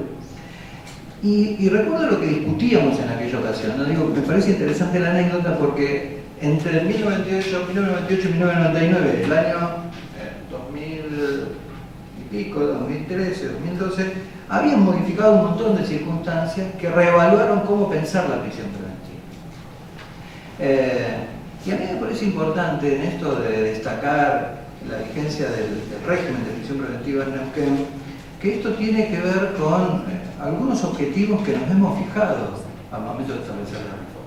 Porque si no me parece que perdemos de vista qué es lo que buscamos desde el punto de vista de una política criminal democrática y respetuosa de los derechos humanos, que muestra el sistema de enjuiciamiento penal en nuestra provincia, ¿no? Alguna vez me acuerdo que, la verdad, les soy sincero, cada vez que me invitan a hablar de prisión preventiva es como una carga, ¿no? Porque la verdad es que hace tanto tiempo que hablamos de prisión preventiva y hace tanto tiempo que, yo siempre digo incluso en las facultades y en los cursos, que la verdad que hubo un momento que participar de las jornadas y de los cursos me causó cierto aburrimiento. Porque pasaba que participábamos de estas jornadas y generábamos estas conversaciones, estas discusiones, y la idea de establecer estándares, y la práctica judicial era otra. Y los mismos colegas que participaban de las jornadas asentíamos o discutíamos en términos más o menos consensuados y litigábamos al día siguiente y encontrábamos las respuestas jurisdiccionales completamente distintas. Algo así como un menosprecio de la dignidad de las personas. Entonces, la verdad que abandoné esta idea hasta el día de hoy. Pero ¿por qué el día de hoy? Y esto tiene un sentido. A mí me parece que esto de haber trabajado tanto tiempo en esto de la reforma procesal penal, hay que establecer los objetivos, hay que reafirmar los objetivos. Tenemos que partir desde esa interpretación, porque si no, de lo contrario, me parece que la discusión sobre la prisión preventiva está como vacía de contenido, y si vaciamos de contenido en términos de garantía de lo que la prisión preventiva representa, es mucho más, desde el punto de vista de la efectividad de la decisión que cada juez toma en su momento, genera mucho más impronta el discurso mediático y el discurso político sobre la necesidad de la prisión preventiva que lo que dice la ley, que lo que dice nuestra Constitución. Y en esto me parece que hay que reconducir las conversaciones, ¿no? Reconducirlas en términos de los objetivos. ¿Qué decía Carrara sobre la prisión preventiva? Carrara, en sociedades completamente distintas de las nuestras, ¿no? En sociedades, yo me animaría a decir, mucho menos democráticas que las actuales, y con un componente de desigualdad quizás mucho más elevado del que tenemos hoy. ¿Qué decía Carrara? Carrara la llamaba la verdadera tiranía. Carrara. No lo dice Vitale, no lo dice ninguno de los teóricos actuales, ni aquellos que nos pueden pretender el mote de abolicionistas del derecho penal. Lo decía Carrara. Lo llamaba textual, una inmoralidad. Sí llamaba Carrara la prisión anticipada. Digo, me parece necesario partir de ese lugar, ¿no? Cuando hablamos de prisión de personas inocentes, hablamos de algo necesario, hablamos de algo justificado desde el punto de vista de la política criminal. Y eso fue lo que discutíamos en las comisiones, ¿no? Y a mí me parece central establecer los tres objetivos de la reforma procesal penal en temas de prisión preventiva y en cualquier otro, ¿no? Porque la verdad que nuestra reforma ha tenido, según mi opinión, yo que litigo habitualmente con los colegas, habitualmente, casi a diario, me parece que la reforma procesal penal ha tenido en el poder un éxito y que ha sido el mostrar una manera de gestionar los conflictos, una manera de mostrar la forma en que el sistema penal enjuicia a las personas de un modo transparente y de un modo abierto, que cualquiera pueda participar de una discusión, de una audiencia sobre prisión preventiva y conocer por qué se toma esa decisión. Esto hoy sucede todos los días, que no es lo que sucede, por ejemplo, en la misma ciudad de Neuquén, en el fuero federal, por ejemplo, ¿no? Si nos trasladamos 20 cuadras de distancia entre un fuero y el otro, vamos a darnos cuenta que el juez federal de instrucción dicta resoluciones, ¿no? Hay un colega que participa de ese fuero, donde las resoluciones se dictan de una manera completamente distinta. ¿Cómo toma conocimiento el imputado de esa decisión? Generalmente privado de la libertad, en un papelito que le llega diciéndole que le ha impuesto la prisión preventiva y sin ningún tipo de explicación. El éxito de la reforma de Neuquén ha sido mostrar cómo se decide, cómo se discute, cómo se resuelve. Y esto tiene un valor pedagógico central, porque está la chance que la víctima esté presente, está la chance que la víctima escuche al juez cuando resuelve, está la chance de que el imputado también esté presente y escuche cuando el juez resuelve, y esto tiene, a mi modo de ver, un valor central desde el punto de vista de la vigencia de la garantía, desde el punto de vista del imputado y de la tutela judicial efectiva de la víctima también. Pero aquello que nos pasó en la ley 2302 volvió a pasar con esta ley. Vean, con Maxi tuvimos la primera audiencia de prisión preventiva, 14 de enero del 2014. Primera audiencia. Ahora, está la televisión, ¿no? Justo me llaman, yo me quedé, no salí de vacaciones, me quedé especialmente porque comenzaba la gente de la reforma, me llaman el día anterior y me dice, Gustavo, te toca participar de la primera audiencia. Me reuní con Maxi, ¿no? Esa misma tarde, para discutir el caso. Era un caso grave, un caso de un homicidio que había ocurrido en el mes de diciembre. Se litigó esa audiencia, se resolvió esa audiencia, respetando el derecho del señor a permanecer en libertad. Obviamente no estaba de acuerdo con lo que se resolvió. ¿Qué sucedió con esa audiencia? Escándalo. Esa fue la imagen de la reforma. La imagen de la reforma fue por esa primera audiencia, donde una persona acusada de un homicidio, no que cometió un homicidio, acusada de un homicidio, era puesta en libertad bajo ciertas reglas de conducta, ¿no? Hubo una otra audiencia después ese mismo día, pero bueno, hablo de lo que me correspondía a mí. Entonces, digo, pasó lo mismo que aquella vez, ¿no? Porque me parece que mediáticamente, desde el punto de vista de los discursos políticos, la prisión preventiva representa la eficiencia expedita del sistema. Es decir, una persona detenida que escuchamos habitualmente en los medios de comunicación. ¿Por qué no nos meten presos? Bueno, en Neuquén tenemos la chance, no es por eso.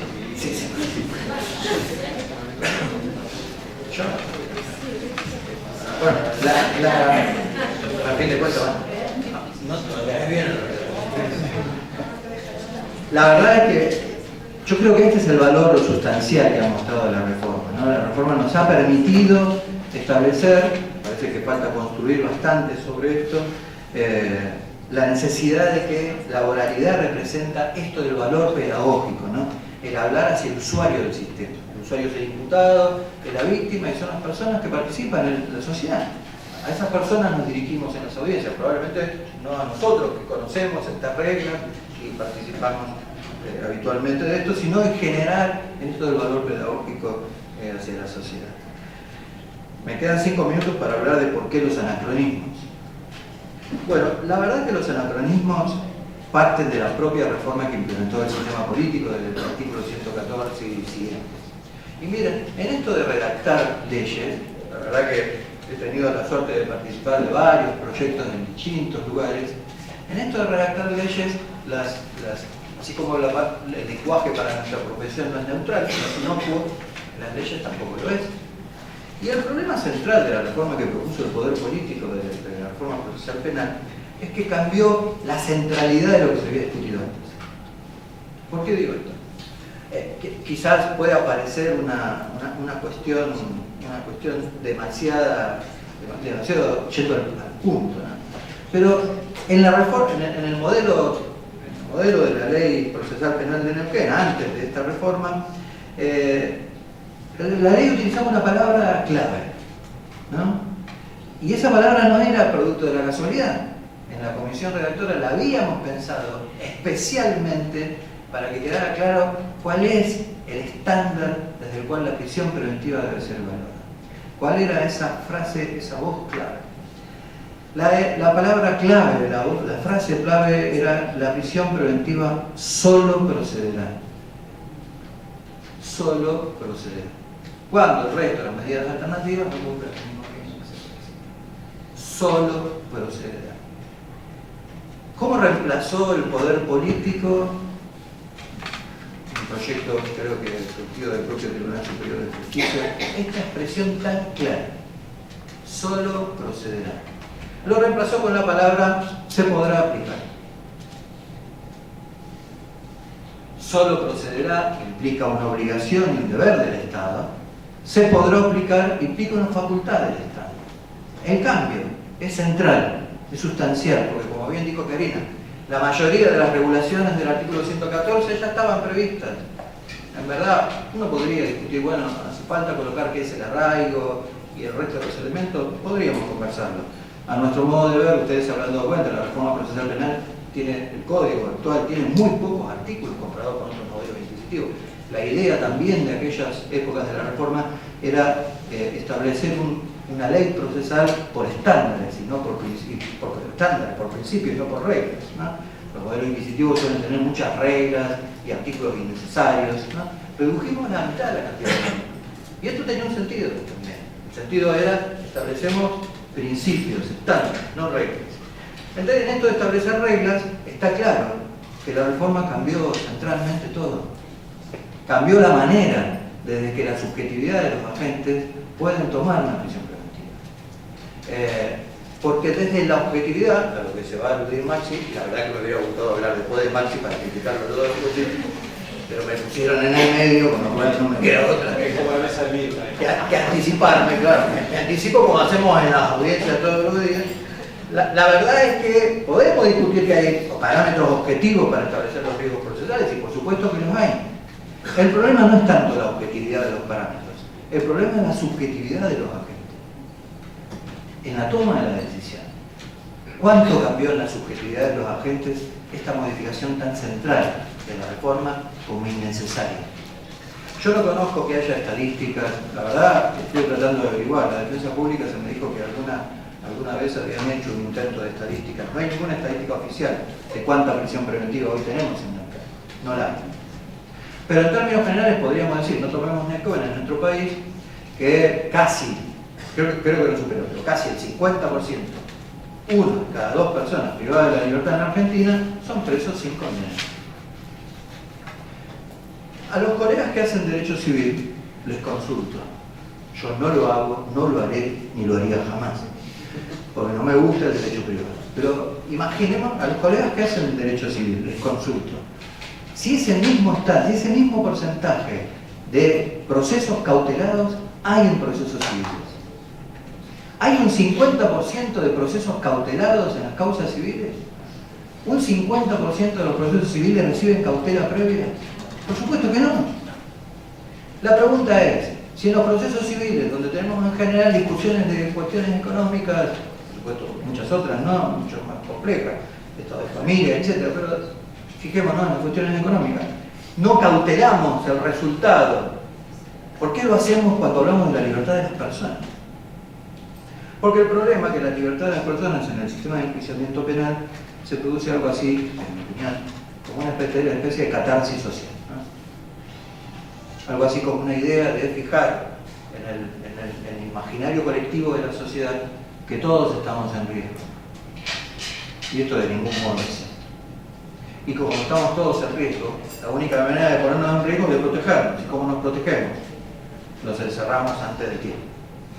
Yo, para cerrar, y la verdad que me hubiera gustado mucho seguir criticando, ¿no? Como siempre, ¿sí? Pero la verdad que me parece a mí que así como decía Carrara, que era una verdadera tiranía, ¿no? ¿Y quién podría discutirlo a Carrara? ¿Quién de nosotros?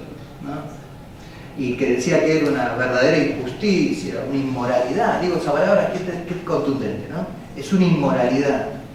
A mí me parece que hoy día cualquiera de nosotros que se dedica al derecho penal y cualquiera que tenga información sobre la realidad del sistema de enjuiciamiento penal tiene claro que la prisión preventiva en general y por definición causa daño. Daña a las personas. Las dañamos. Encerrarlas en una jaula les causa daño. Y en la medida que podamos restringir esta posibilidad a su más mínima expresión, que esa es la idea original de la reforma, ¿no? Modificada en esta formulación, a mi modo de ver, claramente innecesaria, no chocaron los planetas, porque hubiera personas en libertad, y de hecho la realidad nos indica, al menos donde tengo conocimiento yo, que la mayoría de los procesos, en aquellos procesos de las medidas cautelares no son privaciones de la libertad, no ha ocurrido que la gran mayoría de las personas en libertad huyan en cuanto conocen la sentencia que se les dicta.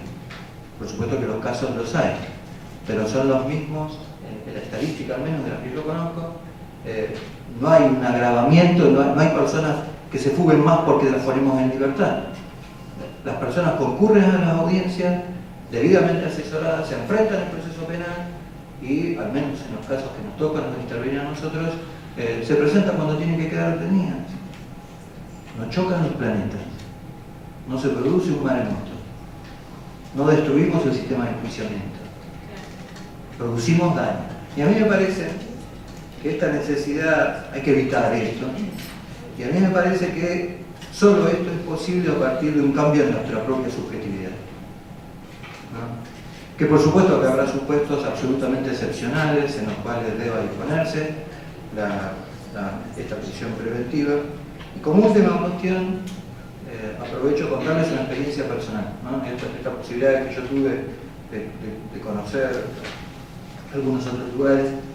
Recuerdo una ocasión en la que tuve ocasión de estar en otro país, en un país anglosajón, donde participábamos de algunas audiencias parecidas a las nuestras de formulación de cargos, de control de detención. En esos días que estuve participando de esas capacitaciones, que eran una especie de pasantías, concurría a escuchar todas las audiencias.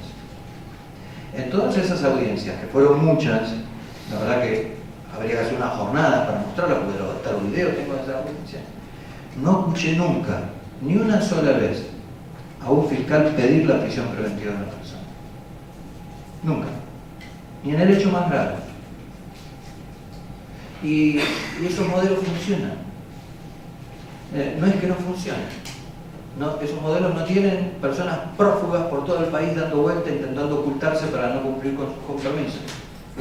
Me parece que finalmente, y volviendo al punto, tiene que ver con nuestra subjetividad. En la medida en que entendamos, como dice Carrara, que es una inmoralidad, la vamos a reducir a su mínima expresión. Mientras la intentemos justificar en el que todos estamos en peligro y nos debemos proteger, lamentablemente esto no lo vamos a lograr. Gracias.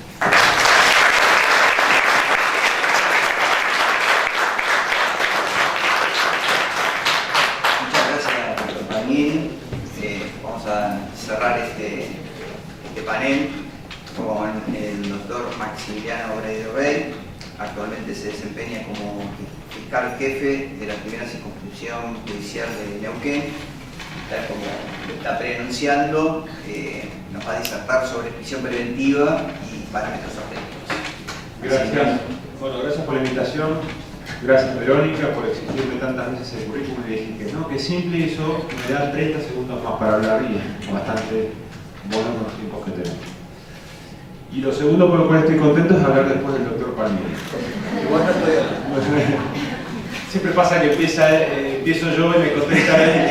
Y la defensa tiene la última palabra, con lo cual siempre se queda con la última palabra y acá no va a pasar eso. Luego tendremos debate. Tenemos unos minutitos de debate y vamos a dejarlo de libre también. Yo me tengo que ir rápido. En primer lugar, para hablar de prisión preventiva, concuerdo con lo que dice Carrara, pero también Carrara en el opúsculo 4, cuando habla del juicio directísimo de los procesos abreviados, dice que la prisión preventiva parece como algo racional, en la medida de que el hecho es tan cercano a la etapa del juicio. El problema es que, obviamente, sobre todo cuando él escribe el código para el condado de Toscana, el ducado de Toscana, los procesos eran muy largos y realmente la prisión preventiva era una tiranía. Eso en primer lugar. En segundo lugar,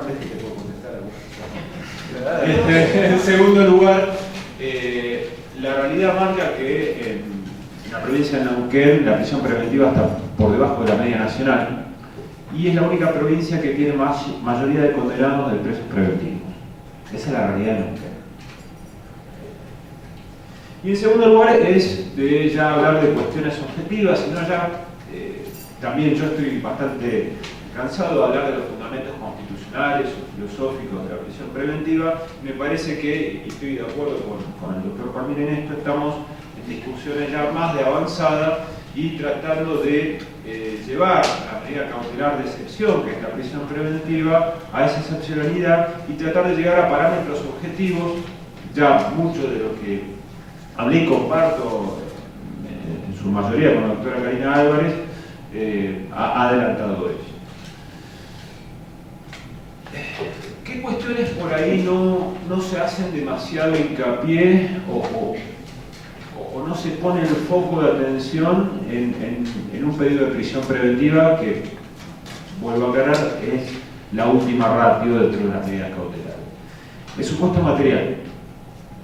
¿Qué es el supuesto material? Es el caso que trae la Fiscalía o la parte acusadora a una audiencia de formulación de cargos. Yo creo que sí, esto tiene que ser lo que más evidencia y lo que más sólido y lo que más estándar probatorio debe tener cuando yo voy a pedir una medida cautelar de excepción. Digo esto porque nos vamos generalmente por el lado de los riesgos y después yo tengo un caso realmente endeble, un caso que no tiene evidencia que pueda pasar una etapa de juicio con por lo menos certeza en la acusación, y no se le exige demasiado este supuesto material, y el problema es que ahí sí se convierte realmente en una tiranía la medida cautelar, porque podemos tener todos los riesgos procesales en la persona que estamos llevando a formular cargo, pero el caso es sumamente débil, y lo que vamos a obtener es que vamos a tener una persona, si no es controlado debidamente el supuesto material, con una medida cautelar de prisión preventiva, vamos a ir a juicio y lo van a absolver. Y realmente eso sí es una tiranía. Y creo que acá sí vamos a estar todos de acuerdo con esta cuestión. El supuesto material, en la medida de que vamos a pedir una medida cautelar, tiene que ser profundamente, no solamente controvertido, sino revisado por el juez de garantías o juez de control.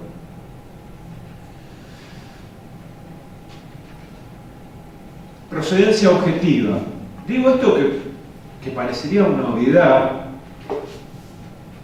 que es cuando procede la medida cautelar de prisión preventiva.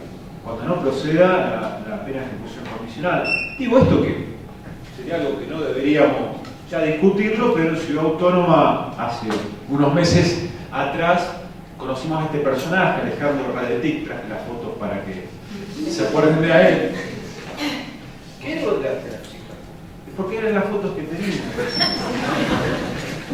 Pero Radetic es un delito que persigue apenas expulsión condicional y sin embargo estuvo y escucharon en todos los medios nacionales con prisión preventiva. Después, en una instancia de impugnación, obviamente recuperó su libertad. Pero yo escuché al fiscal general de la Ciudad Autónoma hablando de que la prisión preventiva está bien. No procede.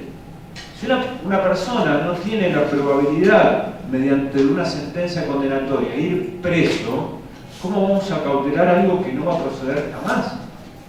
Con Radetic pasó, en Ciudad Autónoma. Trato de ir rápido para ir a lo que me interesa. Los riesgos procesales. Hubo una reforma hace poco en el Código Procesal Penal de Neuquén. Más allá de esta observación que hace el doctor Palmieri, que la comparto en la cuestión ambivológica de presentar como una facultad o como una última ratio la posibilidad de aplicar una prisión preventiva, lo cierto que en términos de reglamentar los riesgos procesales no ingresa entre las contrarreformas que vemos en otros procesos de Latinoamérica, como en Chile, como en otras provincias de nuestro país, donde hubo un proceso de contrarreforma y siempre el proceso de contrarreforma se da por la prisión preventiva, siempre comienza por ahí.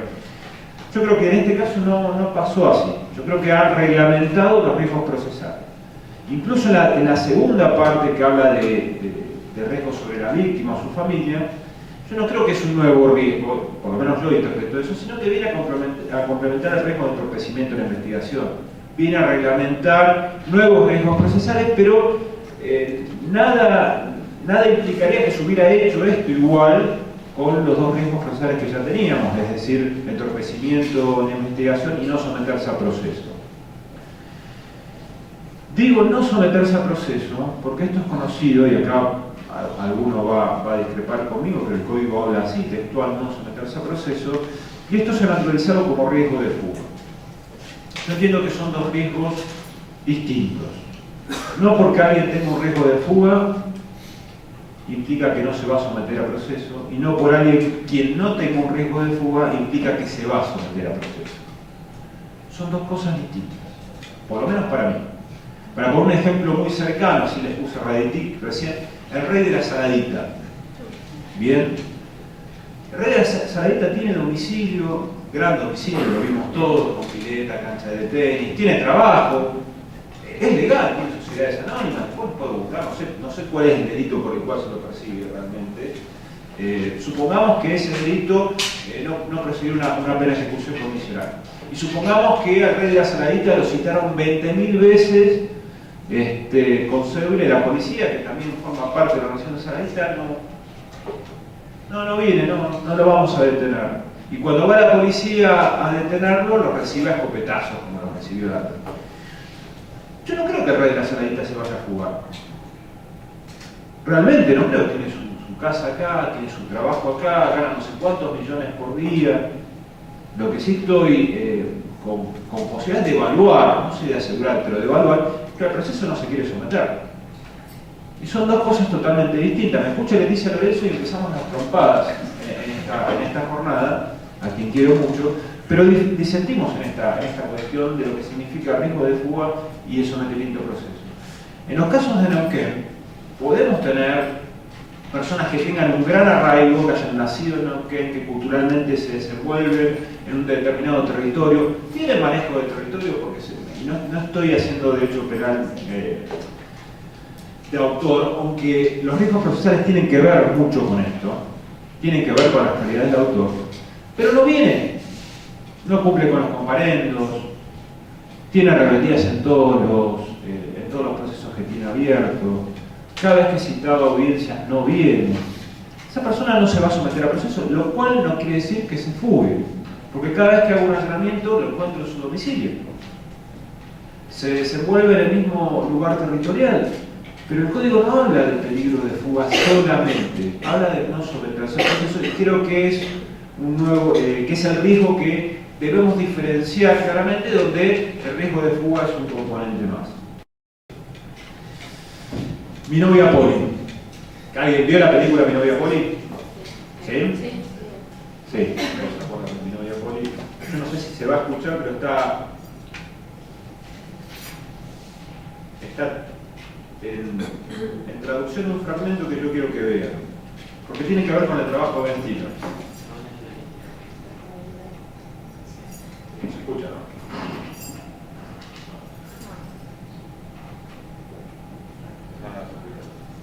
Ahora sí se escucha.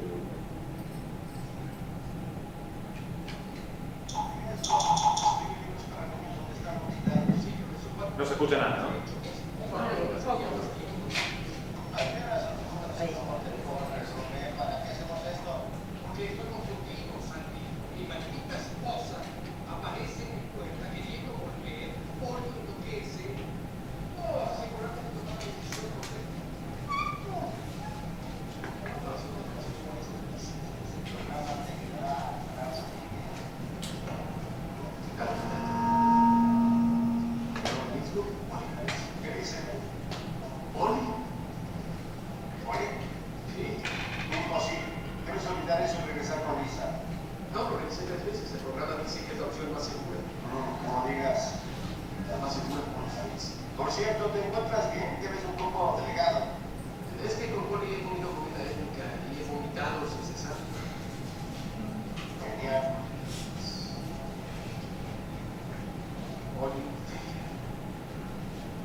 Bueno, lo que les quiero graficar en esto es de dónde viene la palabra los riesgos, o dónde se saca, o dónde se calcula un riesgo procesal. Lo que hace Ben Stiller, mi novia Polly, es calcular riesgos. De hecho, ese era su trabajo y lo contratan para que estaba navegando el barco, que era una persona multimillonaria, pudiera darle una póliza de seguro o no, y hacía deportes extremos y demás, no sé si se acuerdan de la película. Y acá lo que hace es calcular los riesgos de volver con su ex esposa que le metió los cuernos en la luna de miel, o con Polly, que es la novia o la chica que le gustaba en la primaria, pero ahí, en la segunda parte, la del barco, habla de los riesgos. Soy desordenada, como comida étnica, no quiero tener hijos. Son parámetros objetivos por los cuales la persona calcula los riesgos en su programita en la computadora. ¿Por qué digo esto? Porque a la hora de evaluar la medida cautelar, ya sea la prisión preventiva o cualquier otra, no es sentarse en la sala de audiencia y enumerar los riesgos así caprichosamente, como decía Karina. Hay que hacer un abordaje para medir cada uno de los riesgos procesales. Y yo, el doctor Sommer ya me escuchó en impugnación, pobre, lo aburrí con esta comparación, pero creo que es la más gráfica cuando uno habla de una compañía aseguradora. Ustedes van a asegurar su casa con todas estas ofertas de cualquier tarjeta de crédito, hipotecario, cualquiera le ofrece asegurar su vivienda. Cuando va al asegurador, que es de lo que trabaja Ben Stiller, va a su casa, la mira, se sienta, tiene una listita y empieza a hacer tildes. ¿Alguno aseguró la casa alguna vez? ¿Fue el asegurador? Lo primero que le pregunta el asegurador, ¿usted tiene rejas? No, yo no tengo rejas. Asunto. ¿Usted ¿Vive en un barrio cerrado? No, no. Yo vivo en un barrio abierto. ¿Usted tiene una garita de seguridad en el barrio común? ¿Usted vive que haya pagado la televisión? No, no, yo no tengo. ¿Usted tiene sistema de alarma? No. ¿ADT? No, no tengo ningún. Hace otro tipo. ¿Usted tiene perro que ladre? No, yo no tengo perro que ladre. Otro tipo. Ajá. ¿Usted, este barrio, cuáles son los barrios? Y al lado tengo la toma tanto y la toma tanto. Otro tipo más. Bueno, usted va a pagar una póliza de seguro de tanta plata. Pero es un montón. Y lo que pasa es que usted tiene un riesgo muy elevado de que le roben. Con lo cual la compañía aseguradora tiene un riesgo muy alto de que a usted le roben. Y por lo tanto, lo más probable es que la compañía aseguradora tenga que responder y usted va a pagar una cuota muy elevada. Más allá de que por ahí es un ejemplo antojadizo, caprichoso, lo cierto es que tiene que ver con los riesgos procesales. En la medida de que uno haga una buena evaluación de los riesgos procesales, no solamente va a estipular en qué suma va a ser asegurada o qué cautelar le va a corresponder. Es decir, obviamente que hay riesgos que se pueden neutralizar con otras medidas alternativas a la prisión preventiva. La domiciliaria puede ser una de esas. Si hay un riesgo de fuga, la presentación puede ser una de esas. Si hay entorpecimiento, la prohibición de acercamiento puede ser una de esas. Es más, cada riesgo tiene una cautelar específica, que es otra cosa que en las audiencias vemos todavía que no se ha aprendido. Entorpecimiento, bueno, que se presente una vez por semana en la fiscalía para que lo puedan controlar, ¿no? Pero estoy diciendo, hombre, que va a entorpecer, no que se va a ir. Y en la medida de que sigamos reposando en el don de la litigación y no manejándonos con parámetros objetivos a la hora de pedir o tratar de cautelar los procesos, vamos a caer en la falta de evidencia como requiere Karina y como requiere la mayoría de los jueces, que es lo que tenemos que tratar de demostrar. ¿Cómo se puede zanjar de una manera objetiva? Bueno, esto Gustavo lo conoce, si juega los sistemas sajones. Los sistemas sajones tienen organismos independientes como el Territorial Service o el Servicio de Apelación a Juicio en México, donde tanto la defensa como la fiscalía le entregan la misma planilla de cálculos de riesgo. Es más, vienen con números rojos porque le asignan puntuación. Tiene domicilio, le asignan un puntaje, tiene trabajo, le asignan un puntaje. Ahora después, ¿cuánto hace que tiene trabajo? ¿Qué tipo de trabajo tiene? ¿Cuánto hace que vive en la provincia? ¿Alquila? ¿Vive? Todo ese tipo de información que sirve para explicar un aspecto, arraigo, y que no tenga arraigo no significa que eso alcance para una prisión preventiva. Es un parámetro. Es un parámetro. La idea es, un poco, creo que acá sí vamos a estar de acuerdo, más allá de lo que pensemos en la prisión preventiva cada uno, es tratar de llegar a la audiencia de formulación de cargos, que como dijo Karina es muy pronto, en 24 horas, con elementos objetivos para adoptar no solamente la prisión preventiva, sino medidas cautelares que traten de neutralizar cada uno de los riesgos específicos que objetivamente tenemos que acreditar. Y por último, para concordar con algo muy importante que parecería una obviedad, pero no todos están de acuerdo, me alegro que Karina esté de acuerdo conmigo, lo que se cautela es el fin del proceso, y el fin del proceso es el juicio. No se cautela la investigación, no estamos más en el sistema mixto escritural donde se podía incorporar por lectura las declaraciones de los testigos. He escuchado, bueno, ya entrevistó a los testigos, no hace falta, cuando el riesgo está acreditado, ¿no? Cuando tenemos un riesgo de entorpecimiento. Ya está, ya tomó una entrevista, ya aseguró la prueba. O sea, mátelo tranquilo el testigo que está amenazado, porque estamos hablando que el riesgo existe, ¿no? Influencia lo tranquilo, total, yo ya tomé una entrevista que no vale nada en un juicio. En el juicio vale el testigo declarado, sometido a un examen y a un contraexamen. Ahí es prueba. Y lo que cautelamos es el fin del proceso, que es el juicio. La investigación es una etapa descontracturada, controlada por el juez de garantías y controvertida por la defensa todo el tiempo. La prisión preventiva, aunque cada vez se usa menos, y esto también es una realidad, la prisión preventiva en Neuquén cada vez como herramienta se utiliza menos, por un montón de cuestiones, porque no puede ser un año, porque a veces hemos demostrado que con una domiciliaria se puede neutralizar el riesgo, porque realmente se utiliza la herramienta de prisión preventiva cuando eso no alcanza, y creo que hoy, a 3 años, es así, es así. Pero además no es una cosa que funciona como los procesos mixtos. El juez de instrucción dicta un procedimiento con prisión preventiva, la puede apelar, puede escarcelar, pero una vez que es confirmada eso no muta, y no va a mutar 3 años, cuando sí realmente es una tiranía una prisión preventiva, hasta que llegue a juicio. La prisión preventiva puede ser revisada en cualquier etapa, en cualquier instancia. Puede ser sustituida, y de hecho ha pasado en innumerables casos, que comienza con una prisión preventiva y termina con medidas más amoligeradas hasta llegar a juicio. Y a la inversa también. Ha empezado con cargos de presentación domiciliaria y termina como prisión preventiva, como fue la audiencia que nos tocó litigar en primera oportunidad. No es una prisión preventiva algo pétreo, es algo que se controla, es algo que se puede sustituir y algo que se tiene que modificar si no es actuar ese riesgo que tanto nos pide Karina en cada una de las audiencias.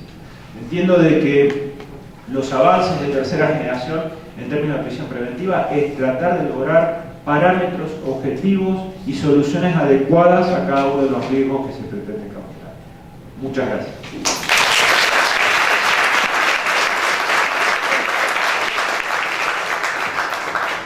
Cedemos la palabra al auditorio a quienes desean hacer consultas.